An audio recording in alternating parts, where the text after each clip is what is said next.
sideways. Oh, that's right. Yep.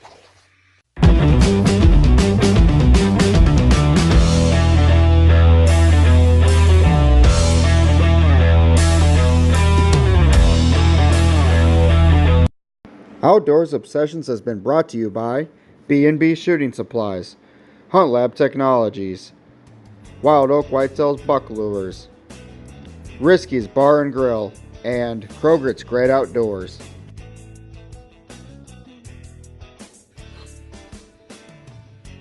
Hey guys and girls, it's Chris out here. I have just gotten some permission on a private landowner's acreage, and what my fiance and I have done this wonderful Tuesday afternoon is we've done some scouting. We've actually bumped about at least a dozen deer off of the property just from tooling around on the Ranger, and we've scouted a couple of potential food plot sites where in the background you might be able to hear the landowner clearing out. And if you could see behind me, this whole suggested potential food plot was covered with all of these dead cedar trees. He came in and cleared it out, and he's wanting to create it as pasture for his cows, but we're working with him to see what we can do for our food plot. And there's a very good chance that they won't be in here during the peak of the growing process. But what we've done is we've gone through, searched this area over a few times, and we've found a few very desirable hunting locations where we feel very comfortable that the wind will be set right. We've also got excellent access. We've got one plot that will be a ground blind plot, that's this one. And we've also got another, this is going to be called in our future videos the ground blind plot. The other food plot will be the cedar tree plot, as I'll be most likely setting up the tree stand in a very large cedar tree overlooking a ridge where you could see an expanse of a lot of the landowner's property as well as the protected ground to the north. And what we did is laid out a couple of our trophy rocks. We're not sponsored by Trophy Rock, so I wouldn't pick these up myself on my dime, but they do work really great. I'm also going to be coming back with some Lucky Buck mineral and spreading it over a couple more sites as well. And one other cool thing is that we've done is, typically in the past, in my deer hunting career, I have not had the time to plan properly because I've been getting permission right before hunting season or too late after planning season. And so this year I was lucky enough to be able to get access early in the year. It is currently mid-April. I believe it's the 16th, excuse me, because I just finished my taxes yesterday. Yeah, I come down to the wire. It's okay. They're done. I'm legal. We're good. Even if I had to pay in. Anyways, another cool thing that we've done on my dime, because we're not sponsored by them, but would like to work towards that. This Dairyland bag contains our soil sample from the cedar tree plot. We've collected one from the ground blind plot as well. And what I've mentioned before was that I kind of just rush into things prior to this year, and it has been a little frustrating because I haven't quite had the time to set up a food plot accurately, meaning I haven't done the necessary soil test. So I don't know what nutrients and minerals the soil contains or is lacking. And as anybody knows, a proper agriculture or food plot field is going to need the proper nutrition and tending to. So now I've got this. The wonderful thing about the forage plot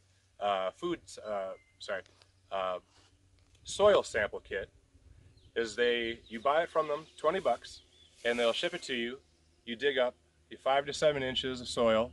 You want to take numerous samples from your proposed food plot, mix it together, place it in this bag, about a cup and a half full bag. Postage is paid, so it's no dime out of your pocket once you buy the kit. Mail it in to Wisconsin. They'll do the analysis for you, and in about a week, a very quick turnaround, they'll return to you an extremely detailed soil sample results. And what they'll do is they'll consider the crops that you plan to plant.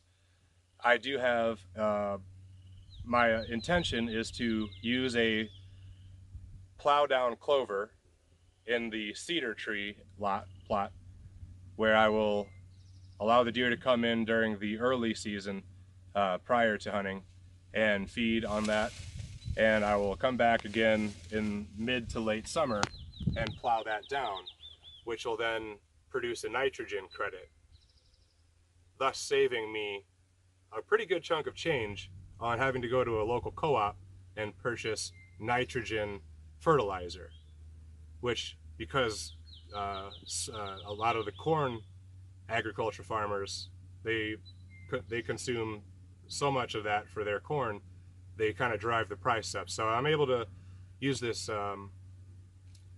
plow down clover to produce myself a cheaper version of nitrogen credit. It's not nearly as much as you'd get as, let's say, spraying the nitrogen with a commercial agriculture product. However, it's definitely going to do the job.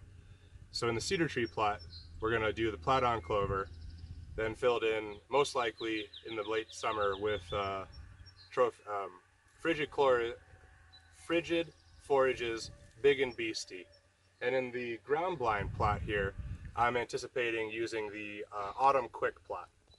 And what we're going to do is just have some really cool videos coming up where we are spraying down all of this grass cover and weed with glyphosate, which is just another term for Roundup. And what that does is it kills every living, basically kills all the weed cover, all the growth in the plot area that you spray. You'll come back two weeks later, 10 to 14 days is the typical dry time, kill time. You don't want to be planting all of your food plot during that time. Certain seed blends are not Roundup ready. So you want to make sure you do a little bit of research to find out what you can plant during that time and what you can't. But I'm going to just take that out of the equation. I'm going to spray this area once I've gotten the permission on the size and area of my food plot. And when it's all killed off, 14 days later, I'll come back in and till it up.